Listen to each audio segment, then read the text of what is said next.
Welcome, volleyball fans, to the campus of Greenville University. As in the gymnasium today, it is the SLIAC Conference semifinal between the number 1 seed, the Greenville University Panthers, and the number 5 seed, the Webster U Gorloks. Webster defeated Fontbonne, so they played their way into this opportunity to challenge the number 1 seed, Greenville, on their home floor. Delighted to be here. This is College Cast bringing you SLIAC TV. As I'm here, I'm Coach K, and I'm joined by James O'Sullivan.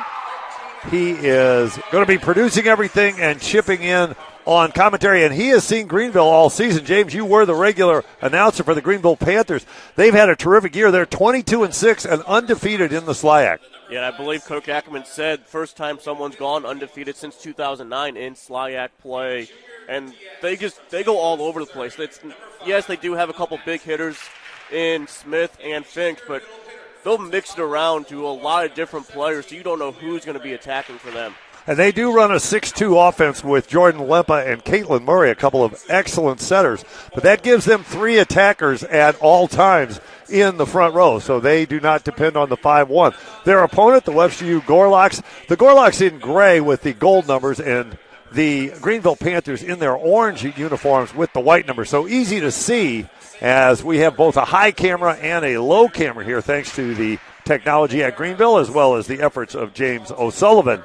The Gorloks 13-13 and 6-6 in the SLIAC, and they also run a 6-2 offense. And one of their setters stays on to hit. That's Mary Nelson, and they feature the reigning Conference Player of the Year in Lauren Borick, the outside hitter who is back and was quite effective against the Griffins from Fontbonne on Thursday evening at Fontbonne, as the Webster U Gorloks prevailed in straight sets. Players being introduced. We don't try to keep up with the starting lineups, but a couple of key players.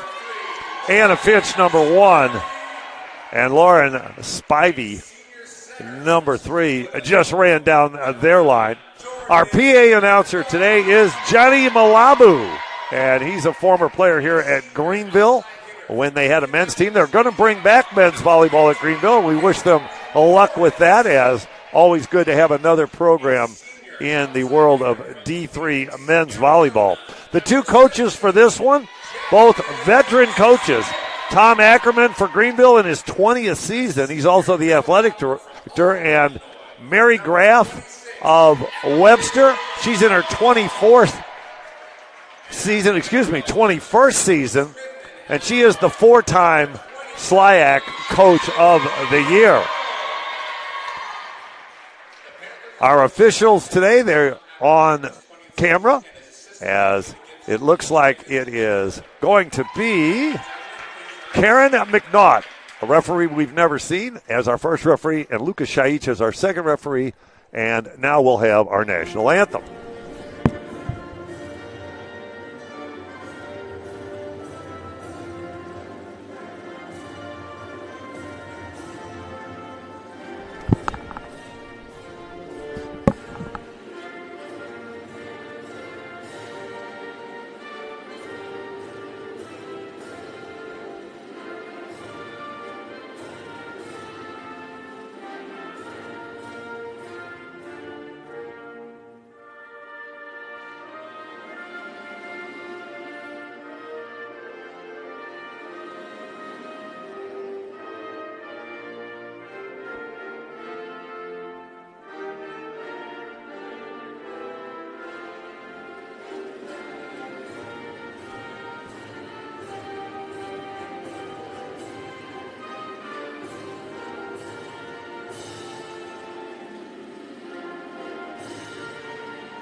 The anthem is complete, and we are getting ready for some SLIAC Conference volleyball. Of course, this is our second SLIAC tournament in the same calendar year because of the COVID pandemic. The 2021 season was held in 2021.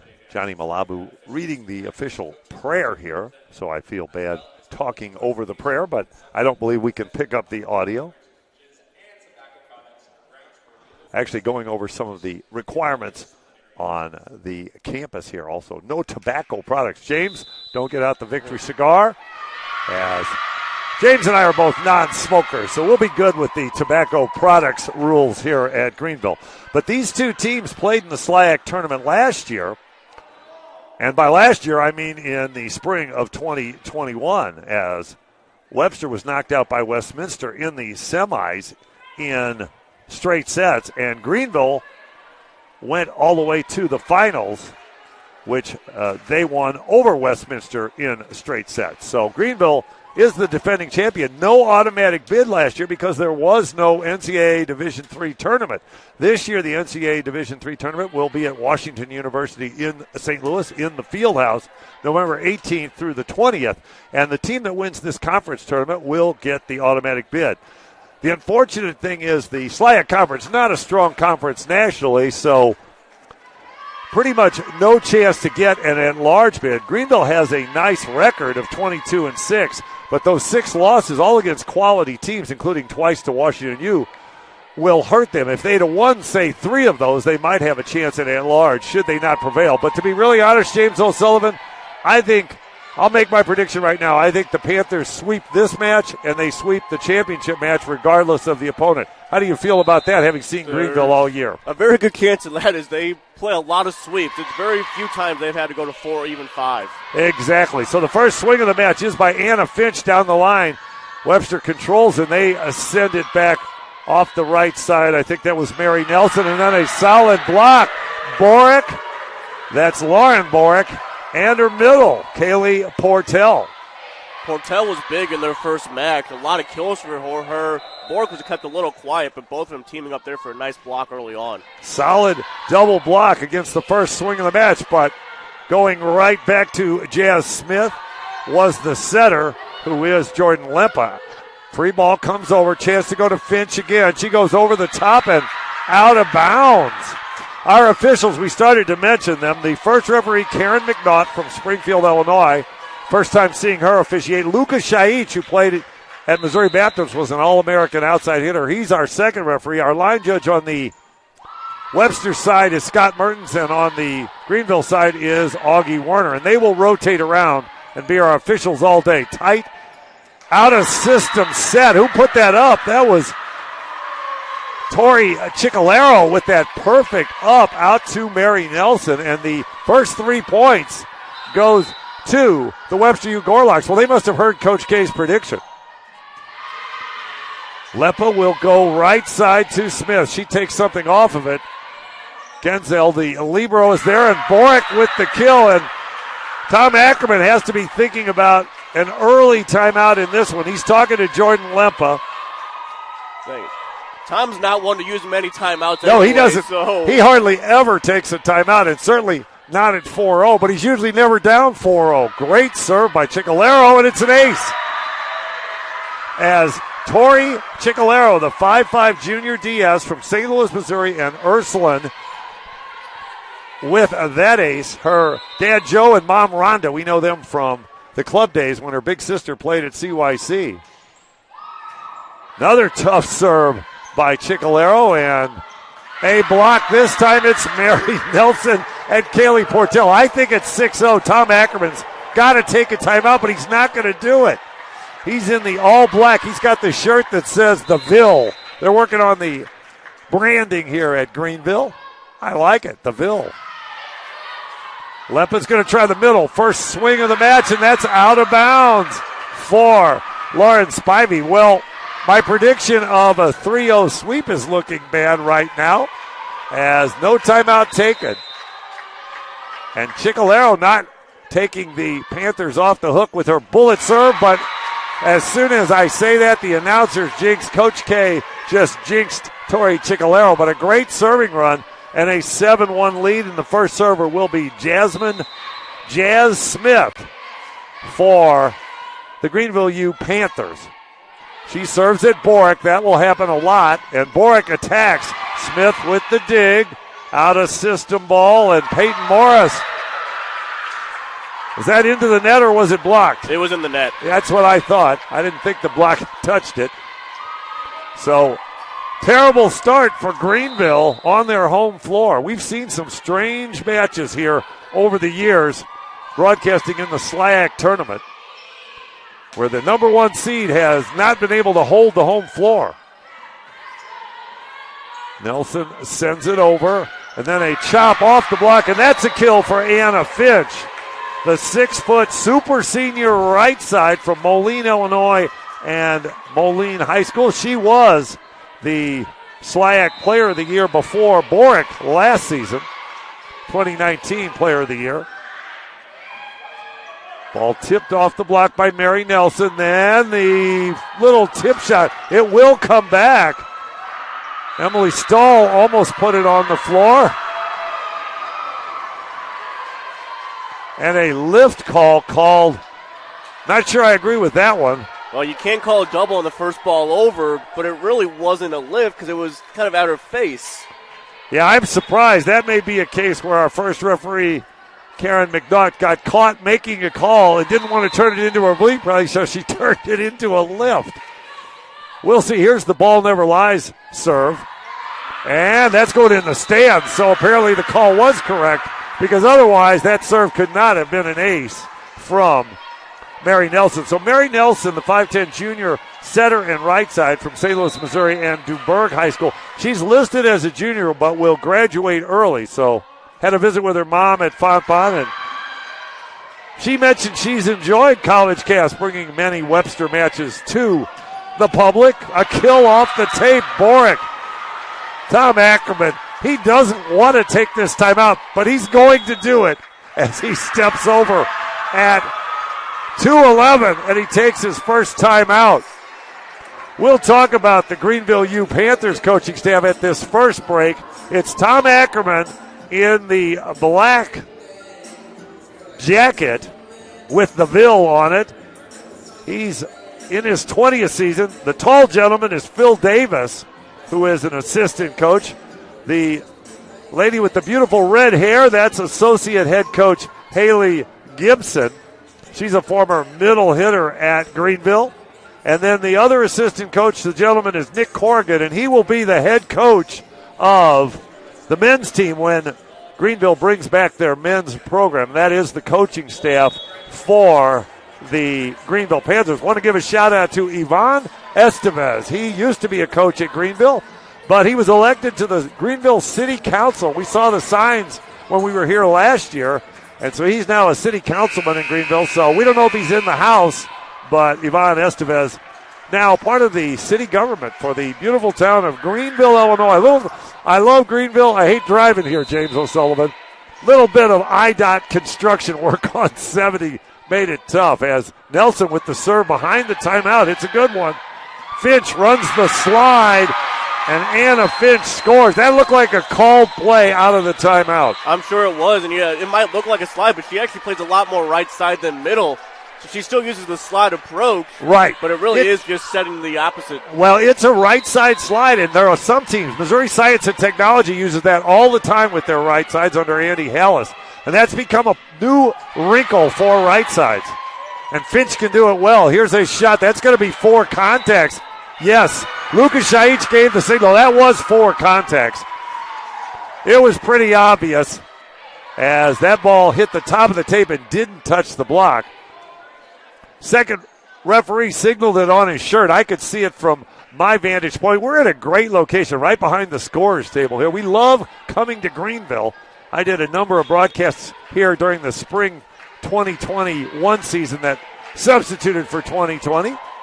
Always enjoyed. And then James O'Sullivan was here for the entire home series. Out of system play, but ripping it off the block is Peyton Morris from well off the net. The 5'6 senior outside hitter. She's from Indianapolis, Indiana, and Bishop Chittard. And what I like about Morris, Coach Ackerman told me this. She started out on the JV. She has worked her way up as a senior to a starting position. Shows the value of those JV players. Out of system ball and a free ball from Webster.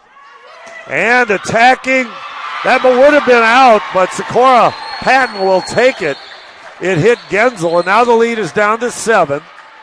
Patton, I think, would have missed long. I don't think the block touched that, but Genzel couldn't get out of the way. A little dodgeball. And the server is Mia Bonacorsi, and this is a great move for Greenville to get Bonacorsi in, as she has been out all season. But number 24 is going to play some back row for Peyton Morris, and they even go into the front row if the Panthers need her. Now, Kira Genzel is the server. The libero in gold, and her counterpart Chastity Hill with the pass. Little tip shot. That's what she does so well. Emily Stahl reads the defense. The 5'10 senior middle hitter from Alton, Illinois, and Alton High School with the tip to the floor, and now she'll be the server. Perfect pass by Borick, and running a slide and scoring. It's Kaylee Portell, the 6-foot junior middle hitter from Festus, Missouri. The strong program at St. Pius X, and then a transfer from Mineral Area College. Portell's been one of the emotional leaders for Webster this season. She was fired up after that one. Yes. Wide set, amazing swing. Sakura Patton able to track that ball down. I would have called that a bad set on Caitlin Murray, as that ball was dying into the antenna, but it turns into an assist when Sakura Patton can run it down. She had a narrow window. You talk about a quarterback throwing into a narrow window. She was hitting into a tiny window between the antenna and the block, and she got there. Yeah, she was already in the air and then fading out more towards the antenna to get a swing on that one. And missed the antenna. Down ball from Borick, out of system play, but Smith sends it over. That looked down. It was not. Borick able to get her fingertips under it. Here's Finch on the slide. Borick with the incredible dig. That ball looked like 4. That is 4. Right into the antenna. Yes. Called by Augie Warner. He raised the flag, gave the correct signal. Always nice to have line judges that know the correct hand signals. Makes it easier on the broadcasters. As the server will be Tori Ciccolero. So we have gone all 6 rotations, and we're back where we started, as Ciccolero was the server who got that great 7-1 start going. Cross-court shot dug by Emma Lapine, and a bullet in the seam in the defense, and it's another kill for Mary Nelson. So Lapine is the setter now, and Mary Nelson is a right side, and this one is back to 9. Huge lead to overcome if you're Greenville. Cross-court shot, Lapine another dig, playing defense first. Borick gets a big swing, and she's able to drive it off of Chastity Hill, who's one of the top liberos in the conference. If you can get it past Hill, you've put down a quality swing. So the lead now 10. Tom Ackerman has 1 timeout left. He's talking to his bench about when to take it. I would take it now. You won't need it later. Solid block, and it's down. That was Portella. Did she get help from Borick? She might have.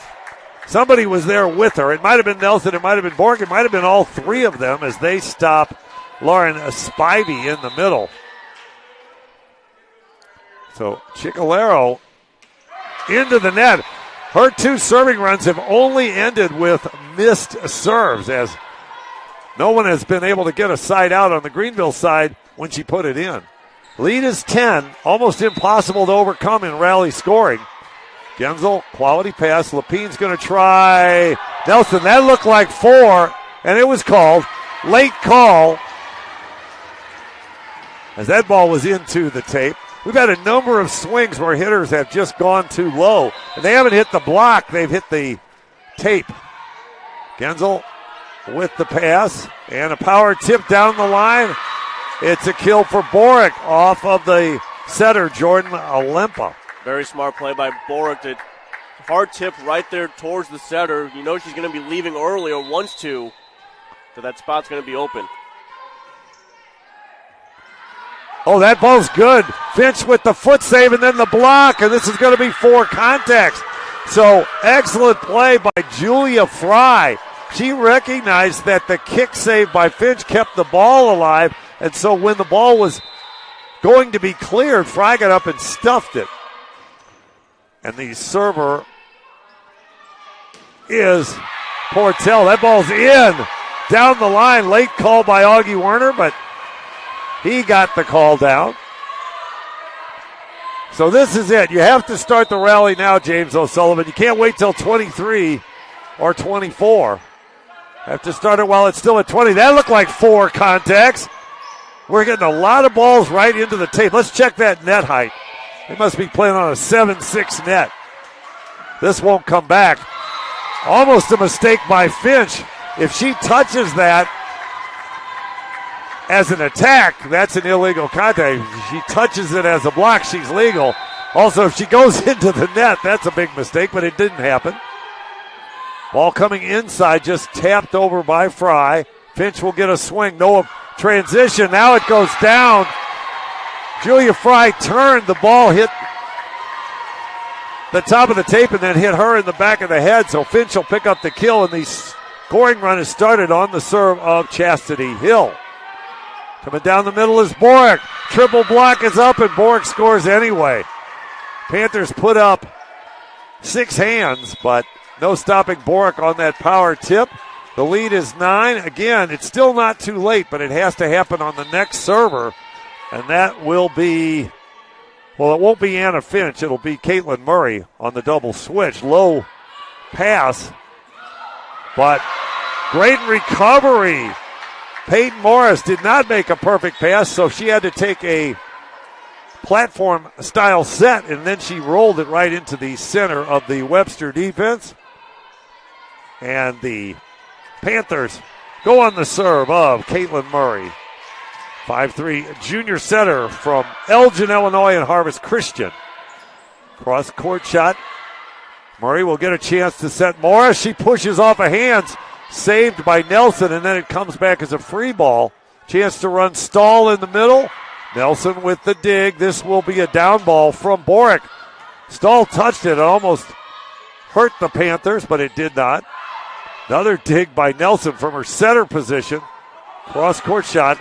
This may be back row. It is back row to Smith, but that's dug. Borick, now that's going to be a double contact. Actually, no, it's a net call on Nelson as the momentum as she went to jump set carried her into the net cord. Actually, I think they did actually call it a double. You could have called it either way. Exactly. Now the missed serve. That's a big break for Webster as Greenville was trying to get back into this match, but now they're back down 8 again. They're going to get Gabby Saldana back into the match as Borick is the server. Solid double block against Stahl. Power tip. Somebody got the net. The block. It was on 28. That is Allie Spohr, the right side. Called by our second referee, Luka Shaich. So this is it. The serving run has to come on the serve of Mia Bonacorsi, who hasn't played all year. The block will help. Stahl up with Smith against the middle attack of Julia Fry. That gets a little too tight there on that set. Fry couldn't do anything but put it right in the block. So can Bonacorsi lead her team? Hasn't played all year. I think this is her first match of the season. Has to go get that ball. Good play by Murray to dump it. Then Chastity Hill with the dig against the line shot. Smith from off the net gets the kill. Well, emotionally, if Greenville can come back and win this first set after being down by huge numbers, at least 10. Bonacorsi to serve again. She looks very focused. Spohr with the roll shot. That won't work against Chastity Hill, one of the top liberos. Borick with the dig against Stahl. And then off of hands, Saldana. Smith rips it over the top of the block. Jazz Smith, the 5'8" super senior outside hitter from Phoenix, Arizona, and Arcadia High School second team all-conference last season. And with that point, the Gorlocks and Mary Graff take a timeout. That'll give us a chance to talk about the coaching staff for the Webster U Gorlocks. Their head coach is Mary Graff, and we mentioned in her 21st year and a multiple Coach of the Year in the SLIAC Conference. Her assistant coach, Emily Knowles, who is the blonde young woman, former middle hitter, so she's taller than Mary Graff. She played middle hitter at Webster, and she owns a photo business in Lafayette Square. Always interested in what folks do after they finish up their college career. And then it does not look like Jamison Stanton, the other assistant coach, has been able to make it here to Greenville yet. He may have other commitments on this Saturday, and he may be tuned in on SLIAC TV, powered by College Cast. So first time out in the books. And the server behind the timeout is Bonacorsi. She serves at Boric, handled perfectly. Soft roll shot, though, from Spohr. Chance for Patton to go over the block. And an excellent set by Caitlin Murray to lead her right side. Socorro Patton, 5'6", junior right side, Lebanon, Tennessee, and Lebanon High School. Bonacorsi staying on serve. Another good pass. And the tip shot, and Bonacorsi gets there for that. Shot down the line. That was dug by Nelson. Then missing. That would have been out, but it's played. Panthers able to recoup and get a shot. Boric with another dig. One-handed save set, but Lempa controlled it. Boric dives to dig it. That was tipped over by Nelson, close to a back row attack, and it ends on a block by Julia Fry against Emily Stahl. Julia Fry, the 6-foot junior middle hitter from Teutopolis, Illinois, and Teutopolis High School, met her mom Amy, dad Chris, grandpa Ron Phillips, and sister Jacqueline. They were all at Fontbonne on Thursday night. Tight ball. That's going to be tapped down by Portell. It was not interference. It was in the plane. At least it looked like it to me. We'll get James O'Sullivan's opinion. I think it was close enough to the plane at least to go up and block it down. Slot it down. And figure it out later. So 5 set points for the libero, Kira Genzel. And she makes sure on that first serve. Bouncing the ball in front of Boric. It's Socorro Patton with a tremendous swing. And now the pressure on Emily Stahl. Has to put in 4 quality serves in a row to avoid ending this first set. Boric with the pass. Portell off of hands, controlled by Bonacorsi. Smith off of hands. What a dig by Nelson. And then down the line, it's Spohr. Cross-court shot. Another dig by Nelson. The dig numbers are going to be fascinating. Short tip is missed. Good idea by Allie Spohr. The ball was well off the net, and the block was in front of her, so she tried to loop it over, but it didn't work. Now the pressure's still on Stahl. They're targeting Boric, and she's holding up well. What a dig by Murray. Smith with a little shot. Saldano digs. And that one's going to get through. Good save over. Then a one-and-done shot. That was Saldano. Roll shot, Patton, and the power tip from Portell. Who else? Kaylee Portell ends it on the power tip, and the first set goes to the Webster U Gorlocks by a score of 25-21. Well, that's a shock, James O'Sullivan. I've already been wrong in my predictions. We're going to take a short break. This is SLIAC TV, powered by College Cast. Get a 4-year head start on your professional career while earning a quality liberal arts education at Blackburn College. One of just 7 work colleges in the U.S., Blackburn is the only college with a student-managed work program. Discover how affordable an excellent college education can be. Blackburn College, where you learn, work, and earn. www.blackburn.edu.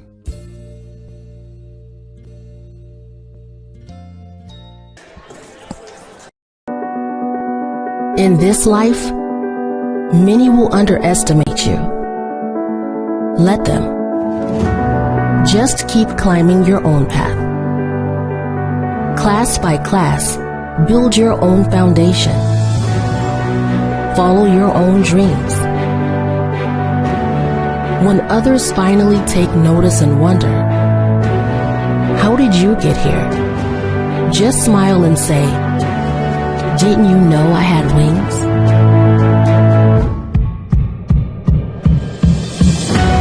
Fontbonne University. Soar higher.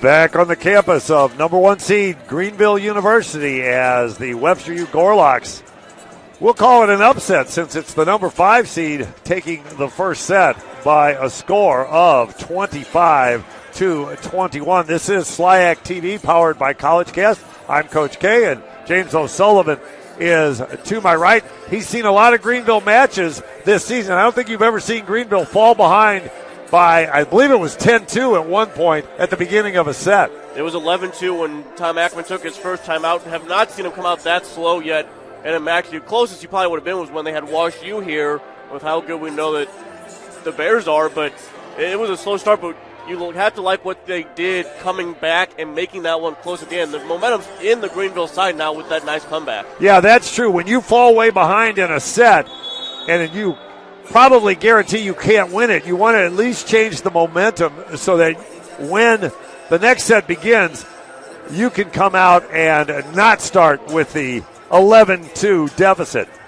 Some of the numbers from that first set, Webster out-hit Greenville .186 to .059. The Gorlocks had 11 kills and only 3 errors, and there was 1 block, so they only made 2 unforced errors as we're about to start the second set. 13 kills, but 10 errors for Greenville.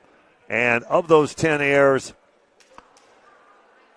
there were 5 blocks by the Gorlocks, as Julia Fry had 2 solo blocks. Boric had a block and a block assist, and Kaylee Portell had a solo block and 2 block assists. So the Griffin block, that was probably the factor in that first set. And so the first server, as is normally the case, will be Jordan Lempa, the 5'6" super senior center from Streamwood, Illinois, and Schaumburg Christian. And Boric trying to cut it against the double block, misses. There were no ties and no lead changes in that first set, James O'Sullivan. And Greenville now on their home floor gets their first lead on this beautiful fall Saturday, November the 6th. Genzel with an errant pass. This will come back as a roll shot. It does not clear. That was an obvious 4 contacts. That ball never got to the block. The tape has blocked a number of balls today. It has blocked a lot more than I thought it would. Exactly right. Everybody's a little low on their point of contact and attack point. It's early. Boric now loops it. That's one way to get over the block. Loop it, and 2 defenders unable to react to that shot from Lauren Boric. So Gorlocks on the board, and they'll have Kaylee Portell as their server. Good hand pass by Jazz Smith. She'll get it back, but she has to tip as the set was a bit wide. Boric now with the power tip to the corner. And that was called in, and I also thought it was touched. Not sure it was in, but it was definitely touched. So the call is right, and it's all even, and Boric with another kill. No surprise, she leads the Gorlocks with 5 kills in that first set. Attacking off of the blocker's hands is the middle. Lauren Spivey, number 3, the 5'9" senior middle hitter. She's from Country Club Hills, Illinois, and Rich Central.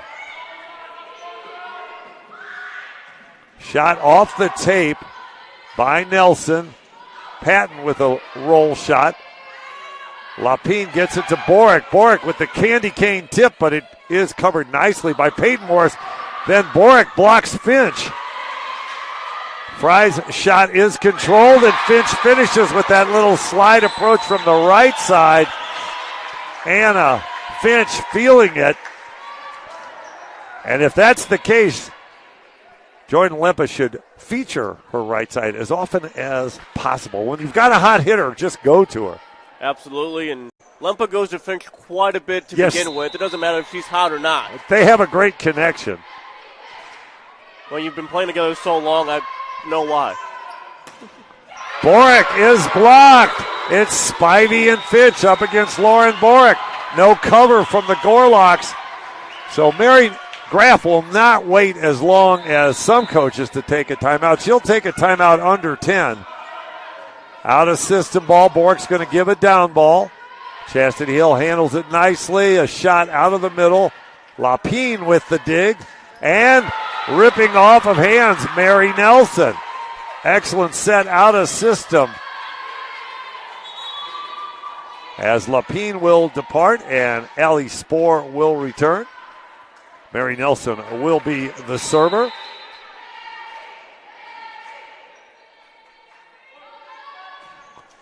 Deep float serve. Nice pass by Peyton Morris. And there's the slide approach from the right side. Anna Finch with another kill. Finch got set 8 times, had 3 kills and 2 airs in that first set. So look for more from her here in set 2. High ball out on the left. Saldana, actually that wasn't Saldana, that's Spohr before she rotates. Then Smith out of the back row. Excellent block by Julia Fry. Genzel with the dig against Morris. Going deep was Nelson. Genzel, another dig, this time against Finch as they don't switch. And then Finch is up with Stahl.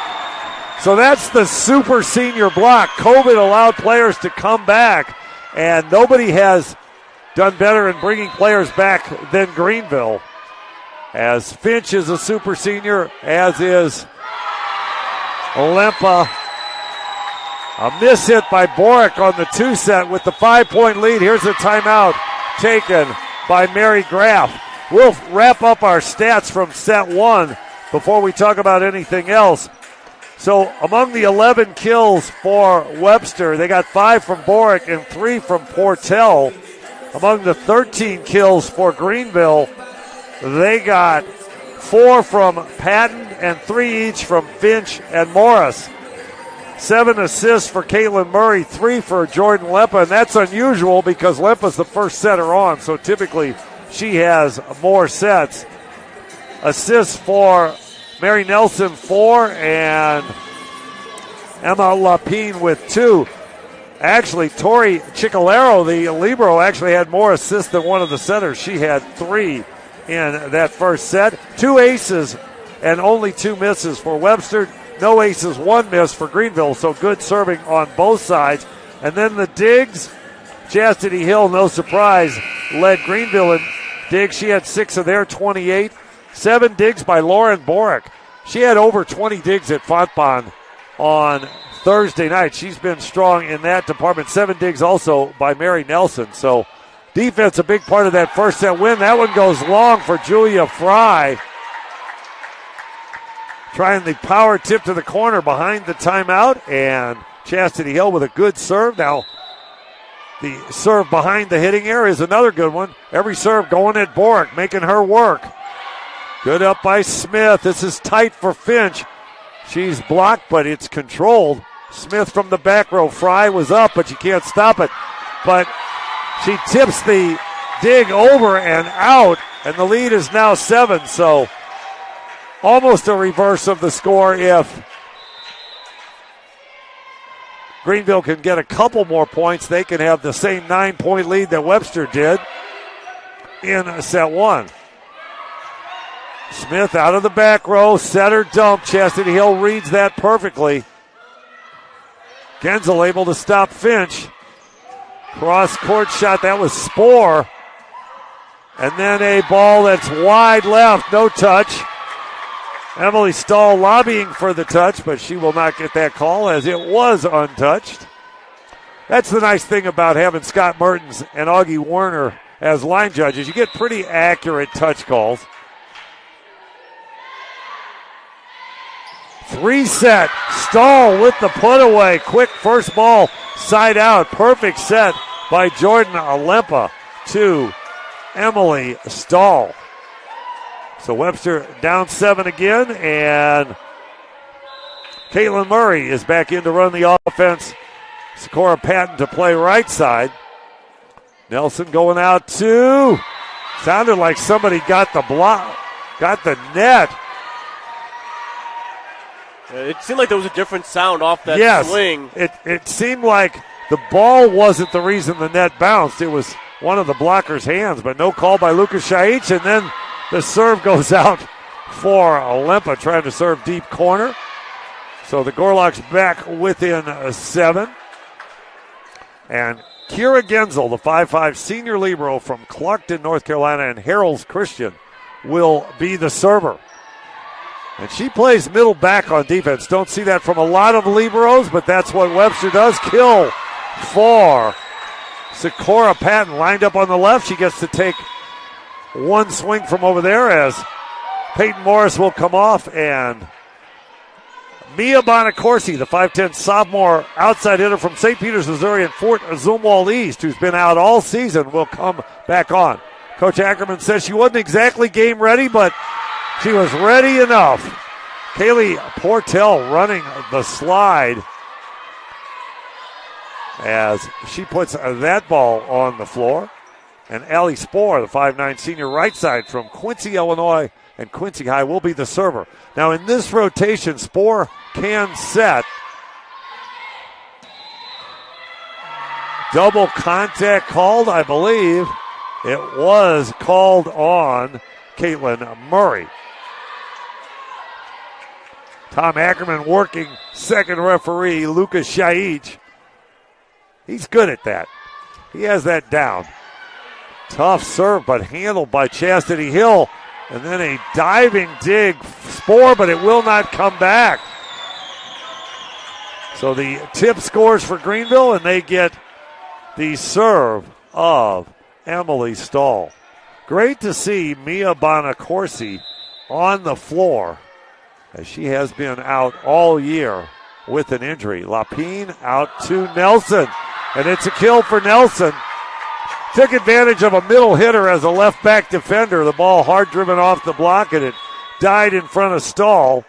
I think Stahl might have been a little bit on their heels, expecting a hard one right at her. Wasn't able to quickly adjust to your toes and get in on that one. The hard driven ball off the block is one of the hardest plays for a defender because it varies and it's spinning wildly sometimes. Tip shot, Boric controls, and then the double block. It's Jazz Smith and Lauren Spivey up for the Panthers as Jordan Limpo returns along with Anna Finch. So this 6-2 with these two talented right sides in Patton and Finch gives the Panthers a lot of creativity attacking. That's in the plane and tapped down gently by Lauren Spivey, and the lead is back to 8. And just a smart play by Spivey. She just didn't go straight down. She swiped it to the side into the open court. Never get carried away on those overpasses. You see hitters go up and attack them, and their follow-through carries into the net. That's in. Great swing by Boric. I thought she'd run out of room. I don't know if that was a called play by Emma Lapine to bring her inside. They do that a lot. Lapine, the 5'7 junior setter from one of my favorite towns, St. Charles, Missouri, Lutheran St. Charles, and a junior college transfer from St. Louis Community College. Tapped off of hands. Julia Fry tapping herself on the head. She was frustrated because she had good position, but the ball, I think, deflected off one hand and then the other, and that became a kill for Jazz Smith. Smith now serving. Every serve at Boric, and she's held up well, but too much Panther block. Finch and Spivey, and now the second and final timeout taken by Webster University, as we've gone over enough of the stats from set one. Want to talk about the folks here at Greenville that make this all possible. We mentioned Johnny Malabu is our PA announcer. Of course, it all runs under the direction of Chad Nelson, who is a game day management here. He's in the USA jacket down below us. He's dressed up for the 4th of July. He's got all his USA gear on. His wife, Suzanne, is the president of Greenville University. And I don't know if folks can see her on camera. She is over on the very corner of the gym. She has an ice bag because she had ACL surgery. She tore her ACL in the alumni game, James O'Sullivan. Never play in the alumni game when you're the president of the university. I think your job is to referee, but Suzanne Davis, Alyssa Nelson is Chad Nelson's wife. I crossed that up. Suzanne Davis is Phil Davis's wife. We have wives. Alyssa Nelson is getting ready for a wedding. Chad Nelson has to go to a wedding. And then our scorer is Lauren Whitty. And our libero tracker is Brady Salzman as the overpass goes down for Lauren Burke. So a good side out on the overpass. So I apologize. Chad Nelson's wife, Alyssa Nelson, is not here. Normally she's the scorer, but she has a wedding. It's Phil Davis's wife, Suzanne, who is the president of the university. And as I say, Lauren Whitty, who graduated from Collinsville High School as well as Greenville, played middle hitter here. She's our scorer, and Brady Salzman is our libero tracker. He's a baseball player from here in Greenville, as putting it away, Peyton Morris. So those are our folks. And, of course, we don't want to forget Sports Information Director B.J. Schneck from Greenville, as those are our hosts here. As they are the 1 seed, they get to host. Chastity Hill with the serve. Inside play to Borick. You can't tip on Chastity Hill. She's just too quick. Good play by Borick. Then a tap down from Stahl is covered. Chastity Hill picks up another tip. But this time it's Borick and a Fry on the solid double block. Tori Ciccolero will depart, and coming in will be Gabby Saldana, 5'9" freshman outside hitter. She's from Commerce, Michigan, and what a great name for a high school, Walled Lake Northern. That ball is in. Perfectly placed to kill for Jazz Smith as she was clearing it to the deep corner, and Lauren Borick needs somebody to help her. I could see her signaling to the bench, be screaming in or out. Let's see who just came into the gym. I think that was Westminster. Our second match, that ball is out. Saldana with the miss. Lempa went diving into the Westminster players to save that ball right before that kill. Yes, that was a great play. And the old clearing ball kill is always a fatal problem. Borick with the dig, little tip shot. Chastity Hill is there again, but her play put it up in the plane, and Julia Fry put it away. Kaylee Portell returns, and Kira Genzel will be the server. And much like in the first set, Gorloks need a huge serving run from Genzel. And they need to get back some of that momentum they had, but they will not. Emily Stahl with another kill out of the middle. Give the assist to Caitlin Murray. And Mia Bonacorsi, who did her job. She didn't serve the Panthers to victory, but she served a long serving run that cut the lead in the end to 4. In terms of the final, Bonacorsi getting a swing. Well, that's unexpected. She's got a big smile on her face for Tom Ackerman. That may be her first swing of the year. I don't have the stats for Greenville, but I suspect she's 0 for 1 on the season.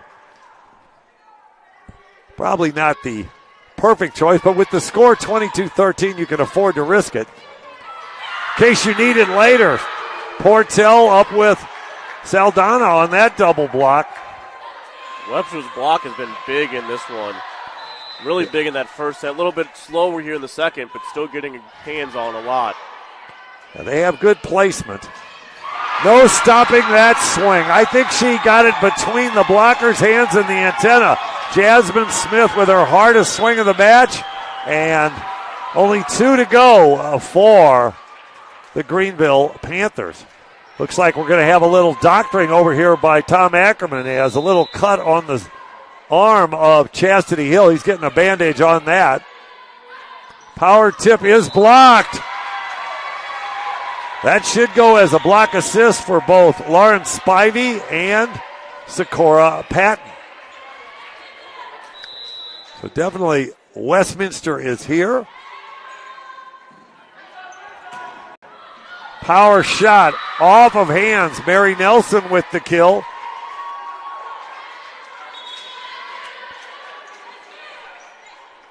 But 9 set points for Tori Ciccolaro. Pretty much an impossible task. She'd be happy if she could serve 4 or 5. Smith with a perfect up. And going down the line, this one's over. A kill from Sakura Patton. And quite a reversal as Greenville takes set 2 by a score of 25-15. Come back and join us for more SLIAC semifinal action from Greenville after this brief break on SLIAC TV. Whether you're an athlete or a fan with 17 intercollegiate sports, it's not hard to find your Panther pride at Greenville University. Greenville University offers a variety of undergraduate, graduate, and online programs. Here we appreciate the variety of experience you bring to the classroom. Together, we'll help you gain the experience you need for whatever is next. Learn more at greenville.edu. Greenville University. Quality education, unmatched experience since 1892. Located in the heart of downtown Louisville, Kentucky, Spalding University offers an intimate, highly personalized educational environment, continuing a legacy of education and service established in 1814. With more than 24 degree programs offered in multiple delivery formats, including evening classes and online learning, Spalding meets the needs of every learner. Spalding University, proud member of the St. Louis Intercollegiate Athletic Conference. Webster University is nestled in the historic St. Louis suburb of Webster Groves. Experience an ideal student-centered environment with small classes and personalized learning. State-of-the-art academic facilities, including new science and business buildings, a modern library, and more, combine to create a picturesque learning environment. The St. Louis metro area affords our students numerous internship and employment opportunities. Visit us at webster.edu. Back in the gym at Greenville University as the Greenville Panthers have evened up their semifinal match with the Webster U Gorlocks. First set was Webster 25-21, second set 25-15.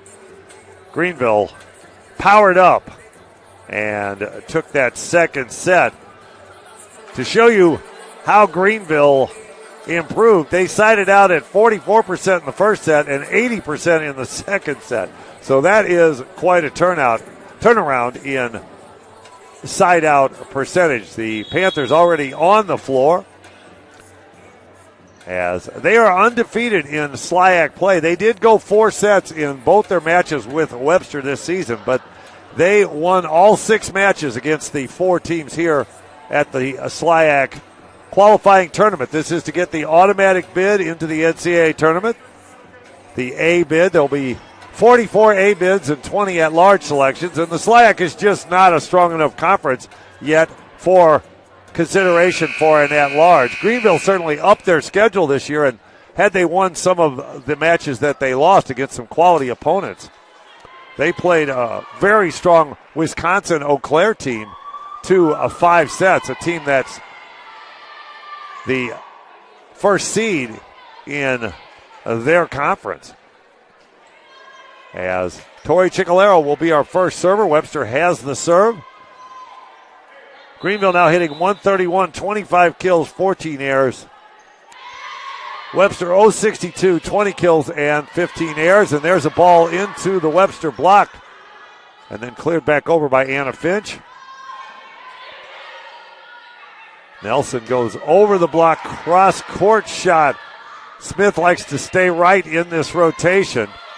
Chance for Lempa to pick her hitter, but it's blocked as Lauren Spivey was stopped. It was Portell and Nelson. I wanted to look at a stat that I almost never look at. Let's see if they've got it here. Shot by Finch. It's down off of Genzel. Panthers like to load Finch on the left in that rotation and not have her switch. So as a former middle hitter, she's getting to play left and right. It has to be great to come back for your super senior season. Down ball from the libero, Genzel. Chastity Hill controls that. And there's Finch on the slide, and that ball's in on the sideline. Augie Werner with the flag. And again, good start. So in the second set, there was only one tie score and no lead changes. It was all Greenville. That looked like 4 contacts, but we're going to play on. That ball's out. Scott Mertens with the raise fire. Oh, no, he changed his call. And he's fooled the second referee. Scott Mertens changed his call. It certainly looked out from our perspective, James O'Sullivan, but the line judge started to single in and then called it. Started to single out and then called it in.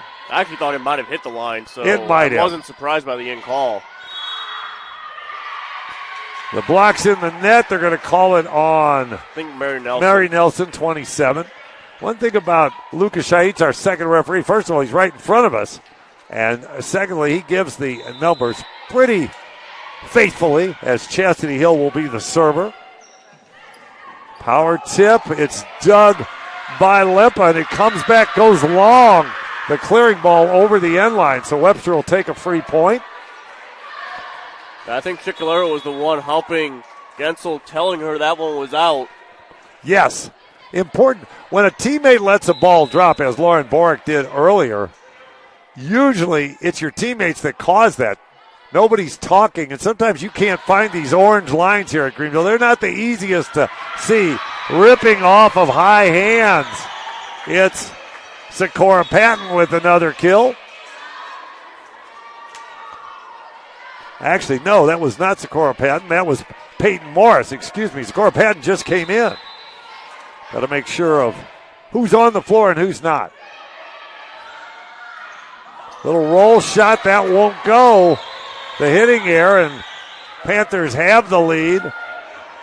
Caitlin Murray will stay on serve.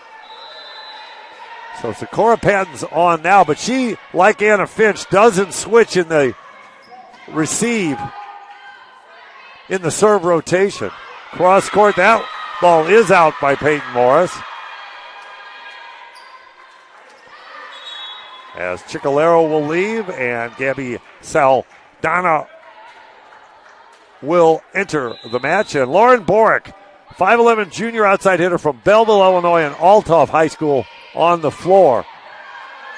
Stahl controls her shot that was blocked.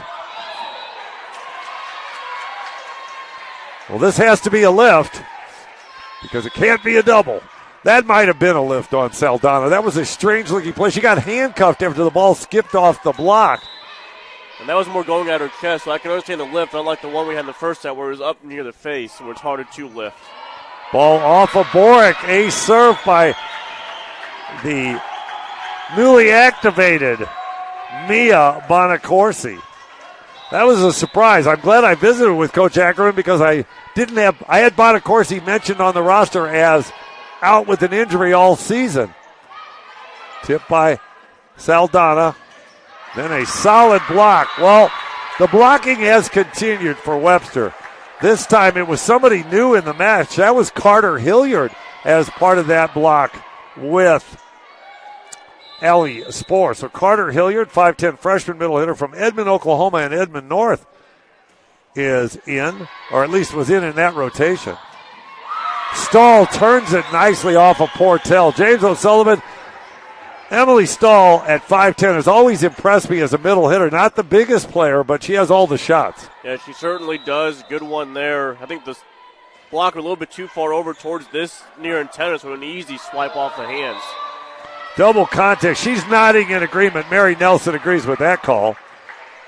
And now the lead is 4, so Mary Graff has to be thinking about her first time out. Webster jumped all over Greenville in that first set, but the Panthers have taken charge since. They are the favorites, the 1 seed against the 5 seed. The block is down. I think Spohr's going to get called for a lift. Yeah, there will be a lift called. But I want to give a block assist on that play to Lauren Spivey and Sakura Patton. I think they were the two on that one. As a timeout taken by Mary Graff, that'll let me get to our stats. So, through the first 2 sets, 9 kills for Lauren Borick. She also has 10 digs, so she's on her way to a double-double, as she did against Fonfon on Thursday night. 5 kills for Mary Nelson, 4 for Kaylee Portell. Really balanced attack for Greenville. This will come as no surprise to you, James O'Sullivan. Sikora Patton, 6 kills. Anna Finch, 5 kills. Jasmine Smith, 5 kills.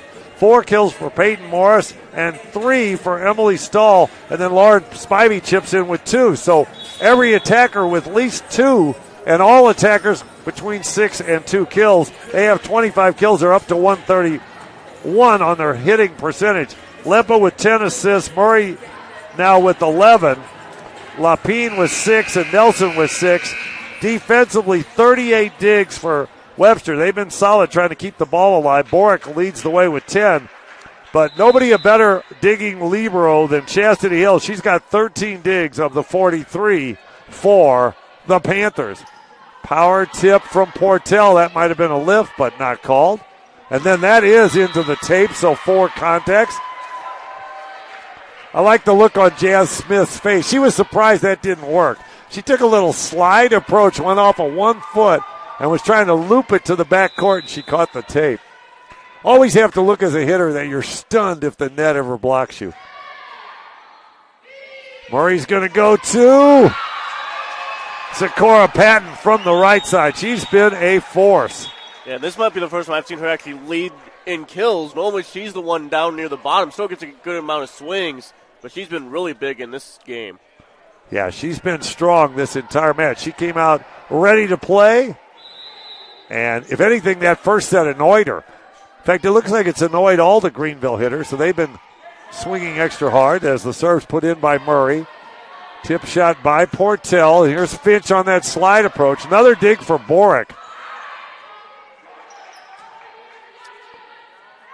Murray's going to go to Finch one more time. This time Portell. And a good clearing ball by Mary Nelson. Now this needs to go, and it does. From Saldana. Genzel digs Smith. Lapine sends it over. And then Smith. Lapine with a long run. She puts up a nice high ball to Borick, but Borick, instead of swinging, tips it. Greenville's gotten really good on the tips. Ball off of the block. Mary Nelson covered it all the way over. Here comes Finch again. Genzel running everything down from middle back. Nelson makes sure. Tip shot from Spivey. Longest rally of the match. A block against Webster, and finally Borick. Everybody getting tired, and Borick misses into the net. So Greenville wins the lengthy rally. They push the lead to 6, and they stay on the serve of Jordan Lempa. Good defense by Webster to stop Finch a couple of times, but they couldn't get a good enough swing.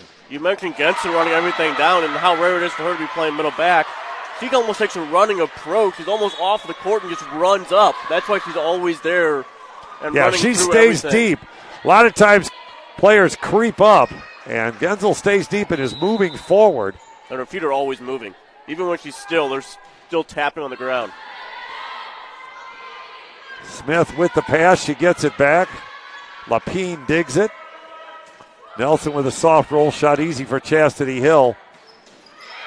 Spivey with a good rip, but Lapine playing defense first. Both these teams very scrappy, and the setters getting a lot of digs. Borick with her first swing in a while, and she puts it down. Lauren Borick. She played for my club, High Performance St. Louis. I remember her quite well from her Altoff and club days. And she has a solid right arm. She'll be first team all-conference this year. I don't know if she'll win the player of the year. We'll see. That tight ball was called interference with the set. Mary Graff can't believe it. Well, it's interesting because Lemper, back row setter going up, so you can easily call that kind of a back row attack with her going into the block. She had to have completely saved it on her side before the block touched it, or while the block was touching it, so that way the block was illegal, but it was so close. Now this is going to be another one. Well, this time the block doesn't touch it, and Lempa can't save it with a one hand. No. Okay. I can't help you on that call, James O'Sullivan. Neither can I, because it looked like that was right above the plane compared to the other one. Yes. Well, and the block never touched it. So it can't be a back row attack. Well, here's the ball never play. Now this will be interesting. You could argue that was an illegal attack, since that really wasn't a blocking motion out of the middle by Kaylee Portell. Yeah, so a couple of strange calls by our first referee, Karen McNaught. That illegal attack one still has me stymied because the Webster player never touched the ball. Webster gets a good block this time from Hilliard and Borak. Lapine goes to Hilliard, and that's in. So how about the freshman Carter Hilliard coming off the bench and making a difference? Well, you said you can't tip on Cassidy Hill, but Hilliard found a way to do it. I've seen her pop up a number of tips. Now there's a delay. Is this call going to get reversed? I think it is. It's going to be an overrule on the line judge that the tip was out. Well, maybe that's why Chastity Hill didn't play it. She'll be our next server, the 5'4 junior libero from Smithton, Illinois, and Freeburg High School. We met her mom, Cheryl, last year. Give her a shout out. There's a tip that goes down. It's Lauren Borak tipping against the setter, Jordan Lempa. So I don't even know if any of these qualify as ball never lies plays because we've been so back and forth on some unusual calls. We'll assume that last tip was an overrule by the first referee, and she can do that. The tip was called in, and I guess it was an overrule. This one's getting wild. Solid block against Stahl. But scoring off of Borak and Hilliard is Anna Finch. Let's look at those blocking numbers through the first two sets. And it's 5 solo blocks and 3 double blocks. So 8 blocks by Webster, 3 solo blocks, and as the serve goes long from Caitlin Murray, and the lead is back to 5. 3 solo blocks and 2 double blocks for Greenville, so a total of 5 blocks. I want to mention the guys doing the live stats. This will not come back as we've lost a shoe. As Peyton Morris blew a tire. Don't see that often. No, you do not. Well, what I like about college volleyball players, and Lauren Borak's ready to serve, the officials didn't wait very long for Morris to get her shoe on. It's still not on. I can't believe we're playing. You have to give the young lady time to put her shoe on. She's still working on it as now she's going to step up, and a down ball takes her off the hook, but that's just wrong. Although I will say this, the players take their shoes off and put their shoes on tied. Now, the first thing John Wooden taught his basketball players when he won all those national championships was how to tie your shoes. You lace them carefully. So I'm sorry, you young volleyball players out there, lace your shoes. Don't pop them on. They are not tied properly if you do that. Coach K advice for young volleyball players. That ball was touched. I saw it. And yes, I think it was Mary Nelson gets the call. If that hadn't been called, I would have had to take back all those nice things I said about Scott Burns and Augie Warner being veteran officials. Kira Gensel to serve. This one's pretty even. Still a 4-point lead for the Panthers, but Gorlock's battling back. Little slide approach. That was touched to kill for Sakura Patton. And that was way outside the antenna. Patton had to really adjust to get that one in. She needed the slide approach just to make that a playable ball. So with a 5-point lead, Webster's going to take. Is that their second and final timeout? One nice thing about having James O'Sullivan right up here with me is he keeps track of timeouts. I want to mention the guys doing live stats. They're students at Blackburn, Trevor Platt and Blaine Dunning. But we're gonna call them out a little bit, James O'Sullivan.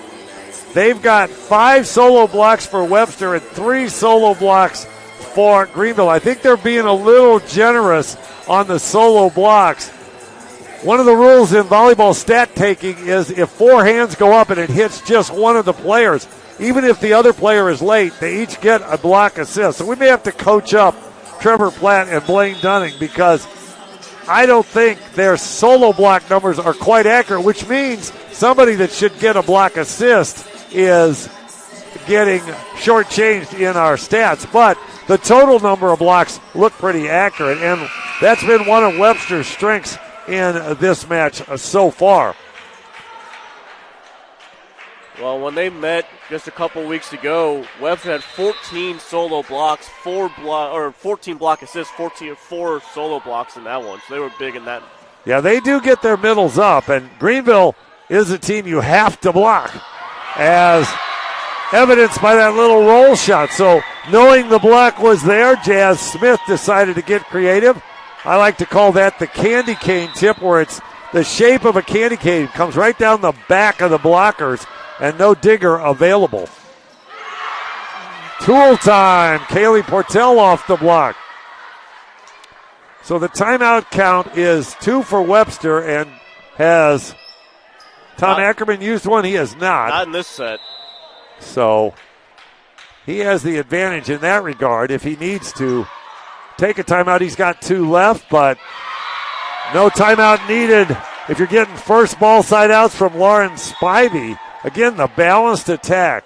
Limpa and Murray have a way of finding their hitters, and they use all 3 of them in each of their rotations. And, of course, Limpa has the advantage of the former All-Conference Player of the Year, Anna Finch, over here at right side. She's back on. And Nelson, respecting that block, just sends it over softly. Portell, and then a ball off of Portell. And another block. Now it's Greenville picking up their blocking. That was the combination block of Lauren Spivey and Jasmine Smith. And we're going to get a sub in. Oh, we had a DS slipped in the game. Cassie Gray was in. 5'7" freshman DS from Columbia, Missouri, and Rockbridge High. She was in to give Borick a little rest. But I think with Mary Graff being out of timeout, you're going to see that kind of going back and forth with Borick and Gray, just to try and get a small timeout used. Exactly. There's Portell on the slide. She's been putting a number of balls down. Had 4 kills through the first 2 sets. They don't have the live stats scoreboard up here at Greenville for this match. Always helpful because you can give updated kill totals, but that's okay. Tough serve and a great tap down by Borick, but it's still alive. However, it does not come over. Borick will get the kill on the overpass from Smith. Won't go as an ace serve, but a quality serve from Chicalero to force the overpass. Now another good serve by Chicalero. Chastity Hill popped it up. Nelson with the tip. Chastity Hill is there, but it won't come back. So it's not a dig, it's just a first contact. As Mary Nelson with the candy cane tip, and Chicalero's serving has gotten Webster back in this very important third set with it all even 1 set apiece. If you're joining us late, Webster in gray with gold numerals, Greenville in there, familiar orange with the white numerals. Chastity Hill saves that ball so it can be cleared by Bonacorsi. Now this is going to be a joust, and it's jousted out.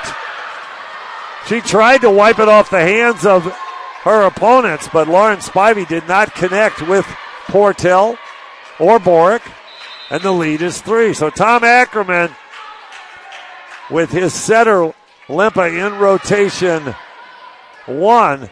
She's going to go to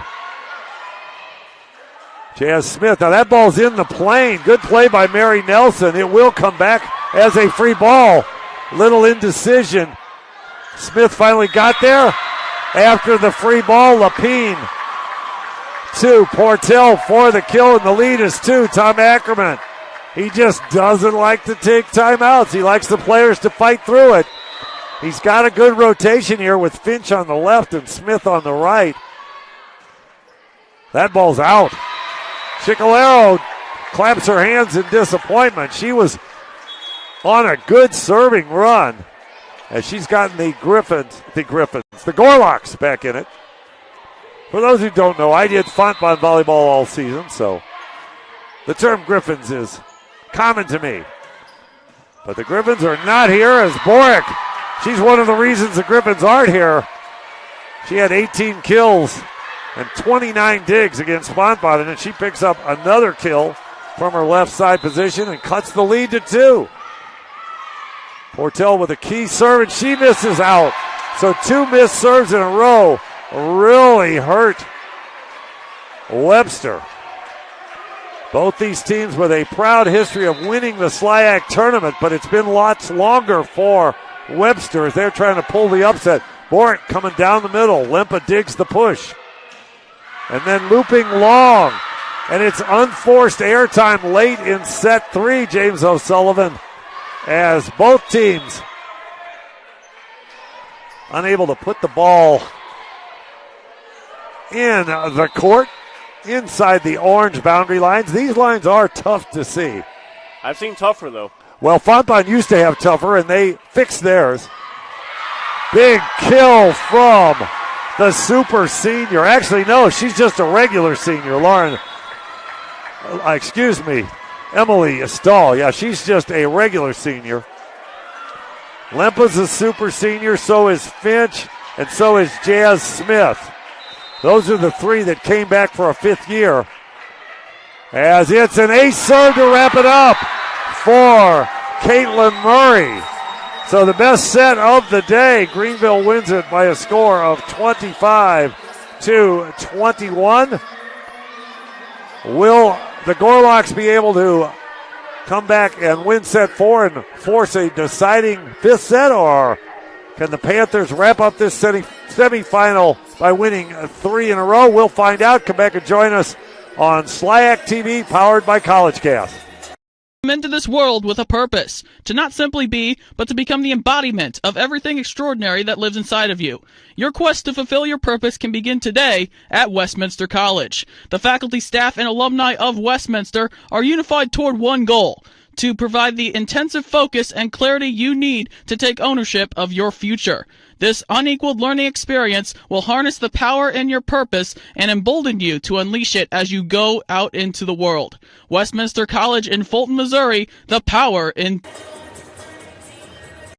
College is a liberal arts and science institution, which also provides professional programs with a liberal arts emphasis. The college exists to cultivate excellence in learning, service, and leadership through the mutual development of intellect and character to enable graduates to lead meaningful lives and have successful careers. At Eureka College, your individuality is celebrated. Discover your academic, social, and career goals, then attain them with the skills learned during your time here. Our personalized atmosphere, expert faculty, and professional staff help define your uniquely Eureka SLIAC semifinal action from Greenville University, as the Greenville University Panthers, the number 1 seed, are up 2-1 over the Webster University Gorlocks. The Panthers now hitting 102, so the hitting numbers not great thanks to solid defense on both sides. Webster hitting .063. Webster has 31 kills, 23 errors, as 7 of those are blocks. And Greenville has 35 kills but 22 errors, and of those 11 are blocks. So the blocking has been a big factor in this one. Individual numbers, Lauren Boric up to 13 kills now, 9 for Kaylee Portell and 6 for Mary Nelson. Then nobody else with more than 1, so not a really balanced attack for the Gorlocks in these first 3 sets. On the other side, a perfectly balanced attack. Anna Finch with 8 kills, Socorro Patton with 8 kills. Those are the 2 right sides, so that's a unique feature. Jazz Smith with 6 kills, and Peyton Morris with 5 kills. Those are the 2 left sides. And then Emily Stahl with 5 kills, and Lauren Spivey with 3 kills. Those are the 2 middles. So credit Jordan Lempa with 15 assists and Caitlin Murray with 16 assists, as they have kept it very balanced with their attack. Serve has not really been a big factor in this one. 3 aces for Webster, 4 misses, 2 aces for Greenville, 3 misses. So that one is somewhat of a wash. The defense has been solid, 67 digs, for Greenville, 19 already for Chastity Hill, and 11 for Jordan Lempa. Jasmine Smith with 10, so three players in double figures. 59 digs for Webster. They've gotten 13 from Boric, 12 from Boric, 13 from Lapine, 11 from Nelson, and 11 from Gensel. So the setters playing a big role in the defense. And, of course, that's because of so many right-side attacks by Finch and Patton. As we're underway on the serve of Jordan Lempa. And a solid double block right on cue. It's Jasmine Smith and Lauren Spivey all over that swing. So after that first set where they fell behind 7-0, Greenville scored the first point in the next three.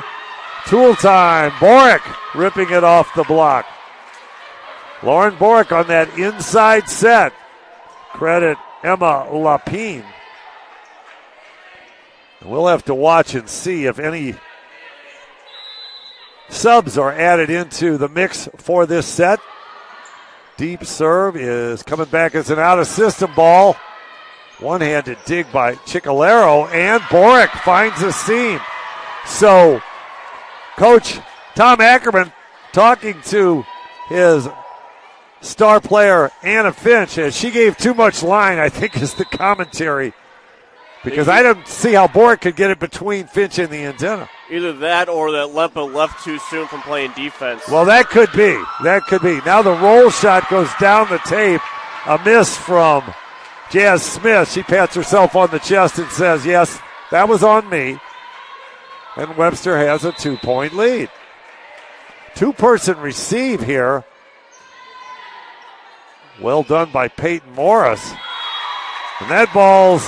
Wait, we're going to have a net violation on Smith. She's nodding, so I think it was Smith. Our second referee, Lucas Shaich, caught her with the hand catching the tape on the follow-through. And Portell on a serving run. Finch out of the middle. She still remembers how to attack from the middle on the one set, as that's a kill for Anna Finch. Some things you never forget. I'm sure she's done it numerous times. It's yes. be hard to forget that one. Yeah, she was in that spring season she played right side, but she was a 3-year middle hitter. Another block. I think it's Mary Nelson. Yes, it is. And Carter Hilliard off the bench. And so here's a slow start again, much like set one, although that one got to 11-2. Before Tom Ackerman took a timeout. So he's certainly not going to take one at 5-2. Mary Nelson is the server, and that's going to go long. Good read by Jazz Smith. She went to the end line and watched it go over her shoulder, so that put it out of bounds. Tom Ackerman over talking to his associate head coach, Haley Gibson. Boric with the rip.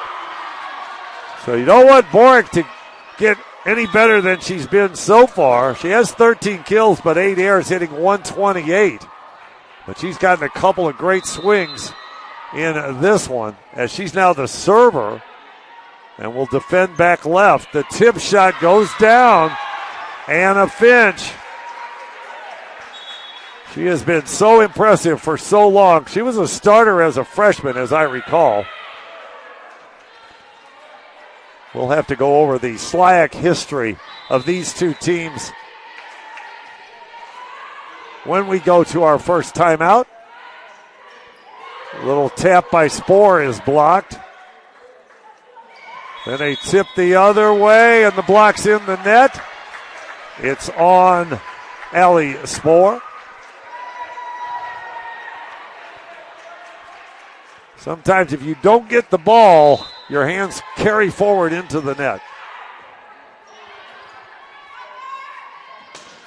Saldana, that was called in. From my view, James O'Sullivan, Augie Werner missed that one. I thought it was out. It must have hit the very back tip of the line because most of the ball was out. Well, the line's not that wide, but yes, I guess that's what happened. It's in now. Thank God we don't have the challenge system in Division III volleyball, as turning it to her left again. Another kill for Emily Stahl. So the blocking numbers, 11 blocks by Webster and 7 by Greenville through the first 3 sets. Portell with 2 solo blocks and 3 block assists to lead Webster as the serve comes all the way back. It's an overpass. That ball's off of hands. Good recognition by Genzel. Then the tip. That's happened a couple of times for both teams. They go to tip, and they tip short and into the tape. So on the unforced error, we're all even at 7. As Tom Ackerman has taken off his jacket, he's wearing the Level Up t-shirt. Not sure I know the meaning of that.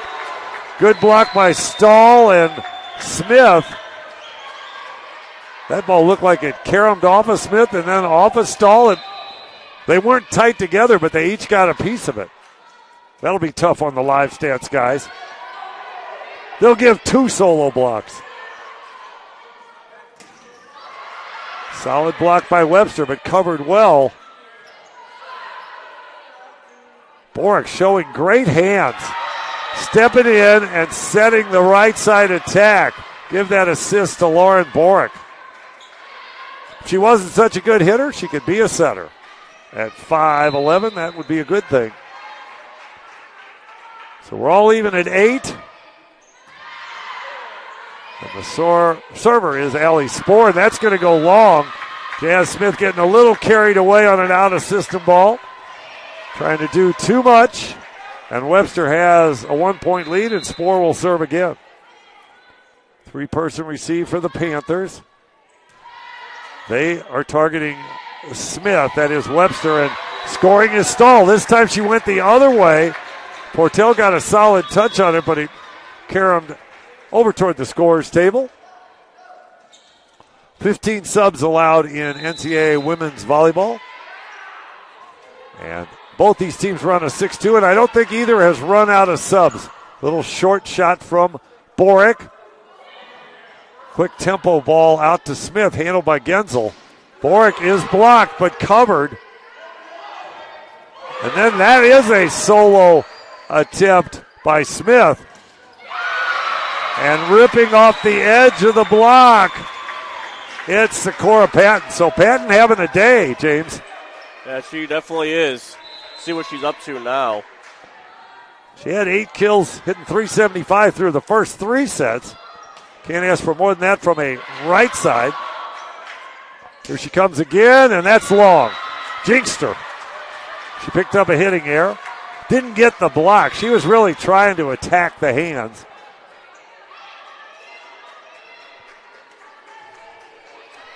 So the server, Tori Ciccolero.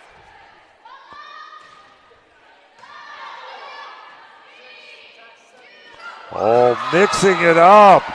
Sakura Patton throws in the changeup. The young lady from Tennessee. She showed the fastball, and then she threw the changeup at him. Double figures now, 10 kills for Patton. Go long tie for Fink with the team high. Low toss, and Jordan Lempa would like that one back. Looked like she tossed it not only low, but too far in front of her.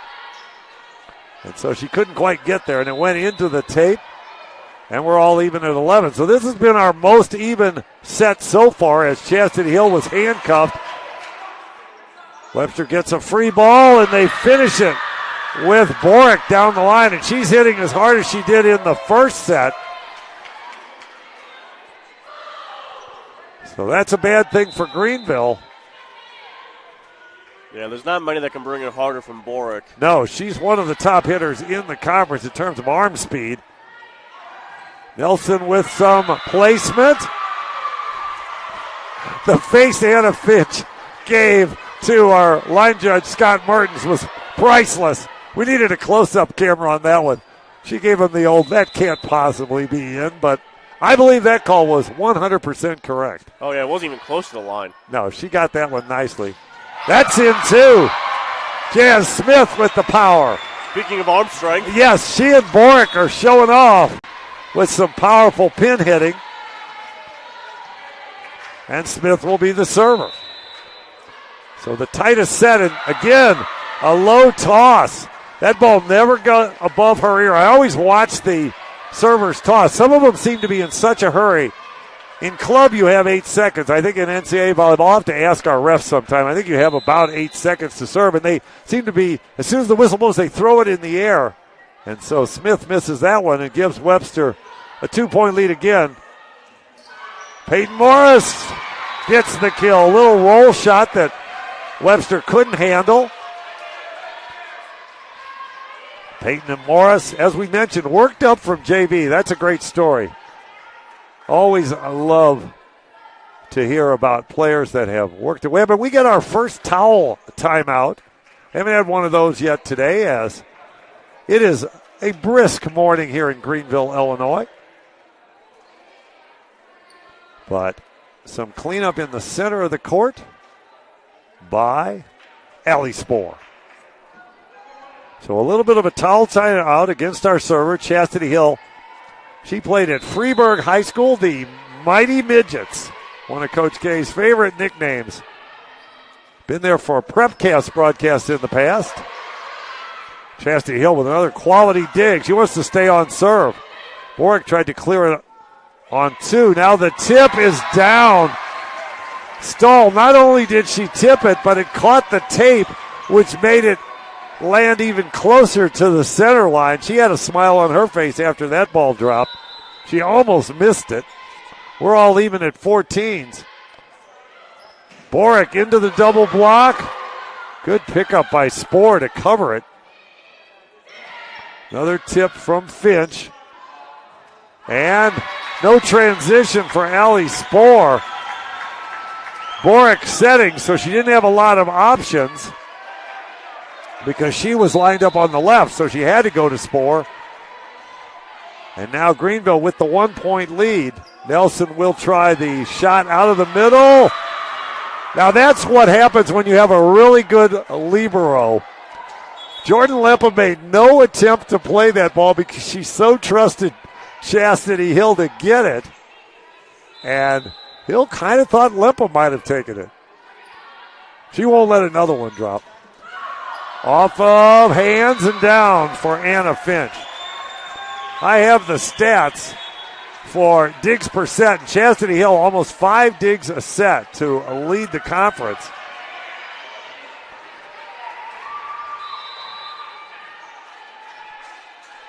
And the server is Caitlin Murray. There's a dig by Hill. Peyton Morris with the roll shot. Good defense. Mary Nelson from back right. And now Spohr finds the range. She got back a little further on that ball. Tom Ackerman not happy that dropped. That belongs to the offside hitter, my way of thinking, or certainly the setter. But nobody made a move on that roll shot. I think Murray was a little bit too deep. Tough serve. Lots of movement. Kira Genzel, the native of North Carolina. Hopefully SLIAC TV, powered by CollegeCast, going out to these fans in places like North Carolina and Tennessee where they maybe didn't make the trip, although we have a nice crowd. Killed by Stahl. No, called out. Wait a second. What's the call? Okay, a touch. That might be the case. Webster says no. Mary Graff wants to know if the line judge didn't call a touch, who saw it. But the first referee can call a touch. And now, good for Kaylee Portell. I think she told her head coach, I touched that. So that makes it easier on the head coach. If your players will tell you, ace serve, Mia Bonacorsi in a big roll. And I think this is her first match back, as timeout taken by Mary Graff. So with the Panthers up 1, a timeout taken. We mentioned the stats. Players in this match featured prominently in the individual leaders. Lauren Borick, top of the conference in kills per set. And in hitting percentage, it's Emily Stahl at 363 leading the conference. Borick right behind at 310. And then Anna Finch in 4th place at 268. In blocks per set, it's Spivey. So Lauren Spivey at 5'9" with 1.1 blocks per set. That's a pretty good number. And guess who's number 2? Anna Finch from her right side position with .92. And then in digs per set, we already mentioned Chastity Hill. In aces per set, it's Kaylee Portell with .57 aces per set at the top of the conference. And then in assists per set, Lempa able to come in at 4th with 6.52, even though she runs a 6.2, going against setters who run a 5.1. She doesn't get as many opportunities playing 3 rotations. So those are some of the leaders in the conference in this match as Bonacorsi digs the slide from Portell. And then Genzel with the dig against Smith. The shot on 2. Mary Nelson, crafty shot, ties it up. We haven't seen a whole lot of that even attempted in this one. A perfect spot by Nelson over the head of Hill. And what we haven't seen from the Webster setters is a Mary Graff trademark, the one and done, where they tip to the setter and they just shoot it to the corner. We'll wait and see. They're saving it. Kill by Smith. Good position, Saldano, but she couldn't get her hands up quick enough. She was lined up well on that ball as Emma Lapine returns. She will be the setter in the next 2 rotations. Boric, perfect pass. Tip shot, well done. Kaylee Portell. She's putting up some big numbers, and she's gotten the biggest number for Webster. She's gotten them their 19th point and evened it up. Portell in double figures now. She's been impressive. Played at St. Pius X. That's one of the perennially strong high school programs in the state. Clearing ball by Smith. That looked perfectly clean. Webster fans didn't like it. So a tough break. Murray went down after the ball was popped up by Socorro Patton, and nobody made a move on it. As Webster has a 1-point lead, Tom Ackerman, he still has both his timeouts. Of course he does. He must think you have to pay for the timeouts. Double block. Portell and Boric stopping Socorro Patton. And Greenville going to fight through it. They're in a tough rotation with Murray in rotation 3, back left. Always a challenge for the setter from that location. Good pass by Bonacorsi. Spivey is blocked, but Bonacorsi covers it. Tip over from Spivey. Chance for Webster to get a big point. Chastity Hill is there. And then she clears deep. Genzel reads it. Chance to go up 3. Chastity Hill erases the big swing by Boric, but it's another free ball. Should go back to Boric. It doesn't. It goes to Nelson on the tip. Smith with a roll shot. Boric, excellent defense. She'll get it back. She tips. Nobody taking a big swing here. Smith will. She does. Jazz Smith off of the block of Nelson. Great point both sides. As Chastity Hill, I call liberos the eraser. She erased a kill from Lauren Boric. You were almost ready to write it down, and it was erased. 24 digs for Hill. She's solid back there as a libero. Here comes Boric, power tip. Lempa with an excellent play. Out of system ball to Finch. What a diving play by Ciccolaro, but it went up in the plane. If that's in the plane, that's clean, and it was, so Smith puts it down. Yeah, that was definitely in the plane. Might have even been more on Greenville's side. I think so, too. Webster fans were hoping it was an illegal attack, which these players forget. It's the most basic rule. Don't start your attack till the ball crosses, as Portell trying to get creative on a set that wasn't ideal for a slide, and she hits out, and Mary Graff takes her second and final timeout. So recapping, if you're joining us late, Webster took the first set 25-21. Greenville powered back in set 2, 25-15. A tighter third set, but Greenville prevailed 25-21, and now the Panthers in the tightest set so far today. The Greenville Panthers a lead at 22-21. I'm Coach K, back for the SLIAC Championships. Wanted to mention the history of these teams. Of course, Greenville won the tournament last year, and they had won 4 straight SLIAC tournaments from 2015 to 2018, as well as the 2010 SLIAC tournament. So they have won 5 before last year's spring season. So they had taken 5 bids to the NCAA tournament. For Webster, they were either first or second from 2004 to 2014 in the 4-team tourney. They won 9 regular seasons and 12 SLIAC tournament champs, but the last one was 2014. So it's been a while for the Gorlocks. They get a tip from Portell. Out of system ball to Smith. She's dug by Chicalero. Then the creative shot, Mary Nelson, cross court. That ball belongs to Finch.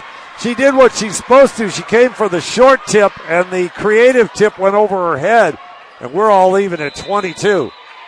Couldn't really place that any better. No. That was well done. Bonacorsi with a good pass, but it's going to be a major center line violation on Lempa. Fink wasn't too happy to get a nice swing at that one, but it was definitely an easy net violation call. Yeah, there. The blocker was there. There's no question that you can't let that one go. And really, it was Lempa's footwork. The pass was pretty good. Ball to the corner. Webster trying to take a 2-point lead and get a set point. Lempa's going to go to Finch. Good choice. But, well, Nelson got it up, and it was a smart play by Carter Hilliard to try to go on 2. But it didn't go over. And now we're all even at 23. Mia Bonacorsi gets a pep talk from her head coach, Tom Ackerman. Biggest serve of the match for Jazz Smith. And it's a good one. Borick steps in front of it. This is going to be tough for Nelson. And she tips out the same shot, but this time just a little too much power. Mary Nelson, a junior who will be graduating early, so she won't be back. Big serve. Borick handles it. This is going to be tough. Good recognition. Hilliard. Now a chance for Finch to win it, but she's dug by Lapine. Then a deep ball. That might have been out, but played by Hill. A free ball. Lapine's going to go to Borick. She had to stutter step. Now she gets another swing and she puts it away. Borick was dug, but it came all the way over, and she didn't hesitate. She attacked the overpass to tie it up at 24. Don't see an overpass like that from Hill very often, but you make it right. She had a stutter step, which kind of took a little bit off that swing. What a sequence for Hill and Borick. And now the serve by Nelson. Perfect pass by Morris, and she rips it down the line and in the corner. Greenville fans on the far side. Of course, they're on their home court, so they have a big student section. A little bit smaller crowd for Webster. And Chastity Hill, the junior, puts it in play. Borick, another good pass. Hilliard has to tip on the tight set. Finch with a chance, and she puts it down appropriately. The final point in the 26-24 victory is a kill from who else but Anna Finch. Going out in her 5th year in style, she puts point 26 on the floor. So the Webster Gorlock season is over. They finished the year 13-14. They finished 5th in the conference after being picked to finish 1st. But they played very strong in the SLIAC tournament. They beat Fontbonne on Thursday night in straight sets, and then they gave Greenville quite a battle as it went 4 sets. Webster won the first one, but then Greenville won the next 3, including a 26-24, the best set of this 4-set match. And the Gorlock season ends at 13-14.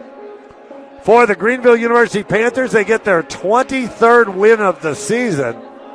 That has to be pretty close to a record high for them. We'll have to ask BJ Schneck, the sports information director, about that. We'll wrap things up when we get our final live stats, as we hope those are coming soon. the printer. The youngsters like me to work off the screen, but I never work off the screen to wrap things up. But I think they're waiting for it to print. I think they are. And it will be printed, and we will get it. But before we do that, we'll mention our next match coming up at 2 p.m. as the number 2 seed, Westminster. They got the bye. They will host Spalding, as Spalding is in the Final Four this season. And that may be their first visit. So Westminster and Spalding coming up at 2 o'clock. The Spalding U Golden Eagles 11-12 and 7-5 in the SLIAC. And I don't think they've made the Final Four of the SLIAC before. I think this is their first trip. Westminster has been here many a time, as we have their record. Here come our final stats for this one. It's a happy group of Greenville Panthers. I picked them to win it in 3, but credit to Webster, they won the first set. And it looks like Tom Ackerman's going to come up for an interview, so we're ready for that. James O'Sullivan's got the headset. I don't know that we need to be on camera. We can just sit here and go over these sets. Welcome, Tom Ackerman. First time of my chance this season to get to visit with you after we visited a few times last year. First of all, we have to talk about that first set. You don't like to take timeouts, and you had to take one at 11-2. Any explanation for that slow start for your Panthers? You know, I think it is next to impossible to be the best team and be the one, because, like, everything's, like, potentially a loss, right? So we just went 4 sets, and we felt like we lost. So all the pressure's on you. I told the girls, like, the first set, get that out of the way. Win or lose, it doesn't matter. Once you play the first set, everything looks really different. So we grinded it out. We got tough kids. They did a good job, but that one was rough. Yeah, that was a strange start. And the good thing for you guys, and I want to credit this player for that, Mia Bonacorsi went back, and she had a nice serving run late in that set. Is that her first match of the season? It is. She was huge. It's a good question. She might have slipped into another one. Well, you know what? We played her a little bit in Spalding in the same scenario, kind of prepping for this is kind of what we did. But, yeah, she did a really good job. Her ball control was phenomenal, so great touches. We're just trying to pace her and see how much gas she's got in the tank for the tournament, so we'll see. Well, and you haven't needed her in the front row because you've had such a balanced attack. Yeah. First of all, appropriate that the final point in that 26-24 set was put down by your fifth-year senior, Anna Finch. Yeah. So glad she came back. And from my perspective, having played literally every position in the front row, so nice to see her over as a right side. She even gets to hit on the left. She doesn't have to run around in the middle anymore. That's kind of a nice reward for her fifth year. It is. She can do it all. You know, I mean, we just did it because we had another middle who just surprised us a little bit. Lauren Spivey's been phenomenal touching every ball in the block, and we couldn't keep her out of the lineup. So we said, okay, can we do something a little different and take advantage of how many kids we got and playing well? But, yeah, Anna is a rock star finishing there. I was trying to get her attention in the last point there to say, finish this. They're going to set Borwick. It's coming to you. Finish it. She waved me off because she knew exactly what I was going to say, and then she did it. So it was fantastic. Yeah, they do. If they've been with you for 5 years, they probably know what you're going to tell them. Oh, absolutely. Well, and a terrific balanced attack, and that's a credit to your 2 setters. We can always talk about the attackers, but let's talk about Jordan Lempa and Caitlin Murray, as they had 23 and 22 assists. So that's a perfect balance, and they got 5 players, actually 4 players in double figures, and then Morris came up big for you. That's why you didn't have to play Bonacorsi in the front row. She got 7 kills, and Spivey picked up 3 kills, so everybody contributed. It's a remarkably balanced attack. Good things going for you. You know, you're 12-0 in the conference. You mentioned it. You have the 1 seed. You have the target on your back. And you and I know we've seen some strange things on this floor in past years. We don't want to mention those. That's right. We don't want to talk about those. But overall, you have to be pleased. After that first set, you took care of business. Yeah, no question. This is by far the most balanced team that I have. So we have 2 phenomenal setters. They can do it all. And then we are just always in a situation where we can take advantage of the matchup on the other side of the net, because we have it everywhere. You know, we're not a team. There's several teams in the conference that have 2 big-time hitters, probably better than some of the hitters that we have, but we've just got all the pieces that everybody can contribute, and it just makes it really fun. And it's really fun as a coach to do that because you get to think a lot about strategy when you can hurt teams in different places. So yeah, it was a terrific extra, and it was effort, and it was a balanced attack. And then the last lady I need to talk about is Chastity Hill. Oh, my goodness. Top libero in the conference, my way of thinking, 27 digs, and she also picked up 5 assists, so that means she's putting the ball in a good place as a libero, but she's a Freeburg Mighty Midget, so you know she's a good player. She is indeed. You know, the only thing I was a little disappointed in the whole thing with her was I wish the other team would have served her more. That was kind of the only thing that I thought we could have done better. Get her the ball more out of serve receive. So, yeah, she touches it. We run offense and score. It's basically that simple. And, you know, I got to credit. We have an assistant coach, Nick Corrigan, who you know, he gets to pretend to be Boric in practice very often. So we've played her 3 times. He watches the film on her, traces it, knows all the rotations, knows what she likes to hit, and he has gotten very, very good at looking exactly like her. And he just blows up Chas in practice, and we mock those rotations, and it's worked out really well. Well, Boric got 19 kills, but Chastity Hill erased a few of those with her digs. And it was funny, during the match, Jordan Lempa was so confident on a little short ball that came over that probably could have been played by Lempa that she left it for Chastity Hill because she expects her to get every ball. I know you didn't like that play, but that's what happens when you have such a good libero. Sometimes your centers will leave a little early and say, well, I know she'll be there for me. So great win for you guys. You get your 23rd win. I don't know how that stands all time in terms of your record, but that's got to be one of the top number of wins in a season. Yeah, I think so. I think 25 is the record? Is our record. Yeah, I think that's right. 25-5 a year, maybe 25-6, something like that. So you'll have to win the championship, and then you'll have to win one in the NCAA tournament. Looking forward to it. That will be the goal. Well, thanks for stopping by, Tom Ackerman. Great to visit with you. We'll wrap things up with our final stats. Hey, let me add the last thing. Yes, here. go ahead. I just want to say. Webster improved so much over the course of the season. Extremely impressed with where they were and where they started. Some of those tough losses early. I know they had some kids get healthy, but, man, their ball control was phenomenal. Their defense was phenomenal. And they had 13 blocks in that match. Yep, absolutely. And the only team against a really good hitting team. Absolutely. And again, they're the only team to take a set of us. And they did it again. So, they've had our number. They've played really well. It got touchy in that fourth, but could have went either way. But they played phenomenal. Well, that's a great compliment, and we appreciate you mentioning that. For the Webster Gorlocks, they had 45 kills and hit .088. So they did have 30 errors, and some of those were the block. Let's see. They're going to total 9 blocks for the Panthers and 13 blocks for Webster. So Webster actually won the blocking battle. 19 kills for Lauren Boric. She also picked up 15 digs. 11 kills for Kaylee Portell and 9 kills for Mary Nelson. Lapine with 19 assists, Mary Nelson with 11 assists in this match. And then 76 digs by Webster. They got 15 from 3 different players. Lauren Boric, Emma Lapine, and Mary Nelson, and 14 from their libero, Kira Genzel. And 13 blocks in the match. The leading blocker, Kaylee Portell, with 2 solo blocks and 4 block assists. They're serving 4 aces and 5 misses, so pretty decent serving from the Webster Gorlocks. On the other side, we already mentioned the balanced attack.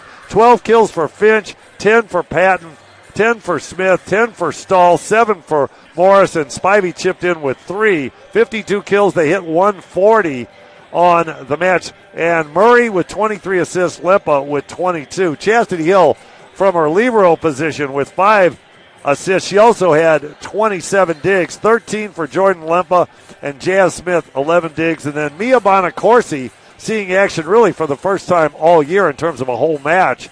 She comes up with 12 digs. And the blocking, top blocker, Lauren Spivey. No surprise there. She leads the conference, 2 solo blocks and 2 block assists for Spivey. So this one is in the books. The Panthers win it in 4 sets over Webster, and they will play the winner of our 2 o'clock match between Westminster and Spalding. For James O'Sullivan, I'm Coach K. This is SLIAC TV.